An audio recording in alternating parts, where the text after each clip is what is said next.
1960-കളിലാണ് ഇതിൻ്റെ വലിയ മാറ്റം സംഭവിക്കുന്നത്. 1960-കളിൽ കമ്മ്യൂണിസ്റ്റ് പ്രസ്ഥാനം വളരെ ശക്തമായിരുന്നു അവിടെ. സോഷ്യലിസ്റ്റ് കമ്മ്യൂണിസ്റ്റ് പ്രസ്ഥാനം, മൃണാൾ ഗോറെ പോലുള്ള സോഷ്യലിസ്റ്റുകൾ, പിന്നെ കമ്മ്യൂണിസത്തിലെ ഡാങ്കെ പോലുള്ള ആളുകൾ. ഇപ്പോൾ ഡാങ്കെ റിവിഷനിസവും CPM സ്പ്ലിറ്റായി മാറുന്നു. അപ്പോൾ സ്പ്ലിറ്റായി മാറുന്നതോടുകൂടി കമ്മ്യൂണിസ്റ്റ് പാർട്ടിക്ക് ബോംബെയിലൊരു ക്ഷയം വരുന്നു.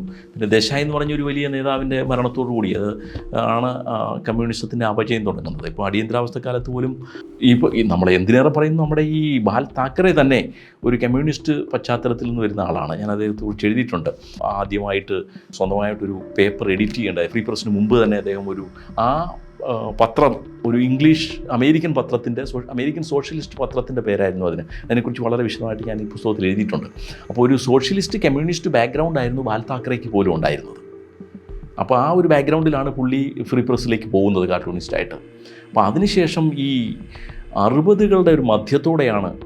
അപ്പോൾ അതിൽ അദ്ദേഹത്തെ നമുക്ക് അങ്ങനെ അങ്ങ് ക്രിറ്റിസൈസ് ചെയ്യാനും പറ്റില്ല. കാരണം അദ്ദേഹത്തിന് അക്കാലത്ത് ഒരു മഹാരാഷ്ട്രക്കാരൻ അയച്ചു കൊടുത്ത ഒരു ഡയറക്ടറി, ആ ഡയറക്ടറിയിൽ Indian railways, Indian telephones, Indian excise, അങ്ങനെ കേന്ദ്ര മേഖലകളിലും സംസ്ഥാന മേഖലകളിലുള്ള പ്രധാനപ്പെട്ട എല്ലാ ഔദ്യോഗിക പദവികളുടെയും ടോപ്പ് പൊസിഷൻസ് സൗത്ത് ഇന്ത്യൻസ് ആയിരുന്നു. പത്രങ്ങളുടെ തലപ്പത്ത് സൗത്ത് ഇന്ത്യൻ മേധാവിത്വമായിരുന്നു. അങ്ങനെ സകല മേഖലകളിലും മേധാവിത്വമായിരുന്നു. ആ ഒരു ലിസ്റ്റ് തന്നെ അയച്ചു കൊടുത്തു. അപ്പോൾ ബാൽ താക്കറേക്ക് തോന്നി, നമ്മുടെ നഗരമായിട്ട് മഹാരാഷ്ട്രൻസിനായിട്ട് എന്തുകൊണ്ട് നമ്മൾക്ക് ഈ രംഗത്തേക്ക് വരാൻ സാധിക്കുന്നില്ല, നമ്മളെന്തുകൊണ്ട് പിന്തള്ളപ്പെടുന്നു.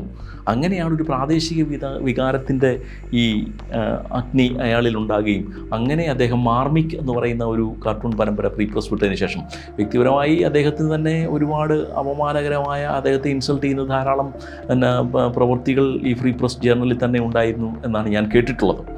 നമ്മുടെ ആളുകൾ അദ്ദേഹത്തെ കളിയാക്കുകയും അദ്ദേഹത്തെ അധിക്ഷേപിക്കുകയും ഒക്കെ ചെയ്തു എന്നാണ് ഞാൻ കേട്ടിട്ടുള്ളത്. He was so insulted.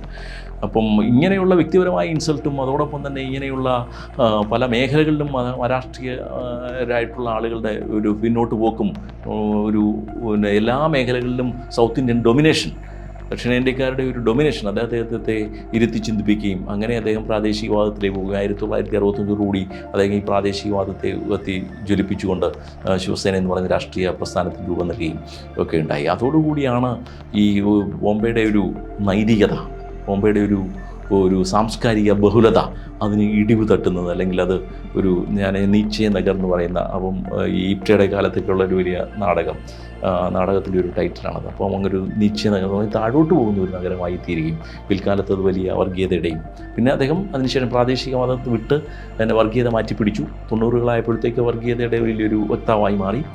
അങ്ങനെ സ്വാഭാവികമായിട്ടും നഗരത്തിൻ്റെ സംസ്കാരത്തെ, നഗരത്തിൻ്റെ ബഹുസ്വരത്തെ, അതിൻ്റെ കോസ്മോപൊളിറ്റൻ നേച്ചറിനെ ഇല്ലാതെയാക്കി. അതോടുകൂടി ഇപ്റ്റേ പോലെയൊക്കെയുള്ള വലിയ സംഘടനകൾ, വലിയ സാംസ്കാരിക സംഘടനകൾ അധോഗതി പ്രാപിച്ചു. സോഷ്യലിസ്റ്റ് രാഷ്ട്രീയം അപജയം പ്രാപിച്ചു. അങ്ങനെ അപജയത്തിൻ്റെ ഒരു കാലമായിരുന്നു. പിന്നെ അതിനുശേഷം 2000-ഓടുകൂടി അധോലോകം നഷ്ടപ്പെടുന്നു. അതിന് പകരം പുതിയ വ്യവസായ സംരംഭങ്ങൾ, IT അങ്ങനെയൊക്കെയുള്ളത് മാറുകയും അങ്ങനെ സാമ്പ്രദായികമായ തൊഴിൽ സങ്കല്പത്തെ തന്നെ മാറ്റിമറിച്ചുകൊണ്ട് IT, അതോടൊപ്പം തന്നെ റിയൽ എസ്റ്റേറ്റ് അങ്ങനെയുള്ള മേഖലകളിലേക്ക് പോവുകയും വ്യവസായം അവിടെ താഴെ ക്ഷയിച്ചു പോവുകയും അങ്ങനെ തൊഴിലവസരങ്ങൾ സൗത്ത് ഇന്ത്യൻസിന് ഇല്ലാതാകുകയും ചെയ്തു. ടെക്സ്റ്റൈൽ ഇൻഡസ്ട്രിയാണ് മെയിനായിട്ട്. ടെക്സ്റ്റൈൽ ഇൻഡസ്ട്രിയുടെ ഒരു തകർച്ച തൊഴിലവസരങ്ങളെ ദോഷകരമായി ബാധിക്കുകയും അങ്ങനെ ഒരു ഡൊമിനേഷൻ നഷ്ടപ്പെടുകയും ആ ഒരു മേഖലകളിലേക്ക്, പിന്നെ ബാക്കിയുള്ള അവസരങ്ങളിലേക്ക് നോർത്ത് ഇന്ത്യൻസിൻ്റെ വലിയ കടന്നുവരവുണ്ടായിരുന്നു.